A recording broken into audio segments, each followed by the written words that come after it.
जो बना भइल बाजू के काल भातार हमर पूछे न हाल। जो बना भइल बाजू के काल भातार हमर पूछे न हाल। सौतीन के कहेले माल सुधारे नया पनी चाल। घाट न कभोई दाल भातार हमर पूछे न हाल। जो बना भइल बाजू के काल भातार हमर पूछे न हाल।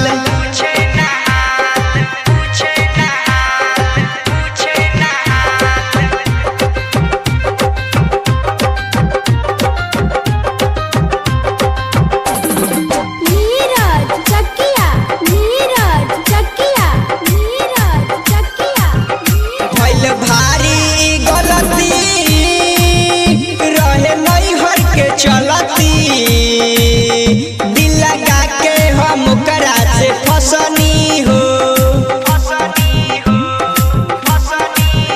पहिला रात में धराई सखी भइल जब चढ़ाई। डरे मुहवा से कुछो ना बोलनी हो।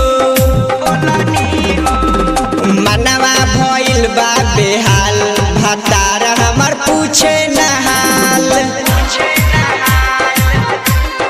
जो बना भइल बाजू के काल भातार हमर पूछे न हाल।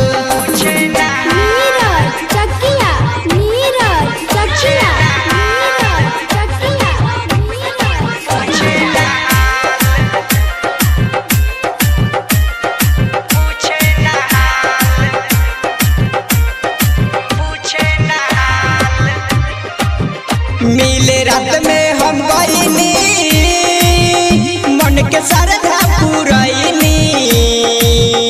ओठ चूसी के देलक हमके छोरी हो। रलक चढ़ल जवानी ई बनवलस कहानी। नागेंद्र निगम दिहलक निशानी हो।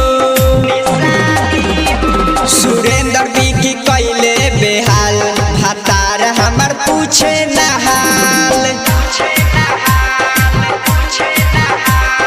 जो बना भइल बाजू के काल भातार हमर पूछे न हाल।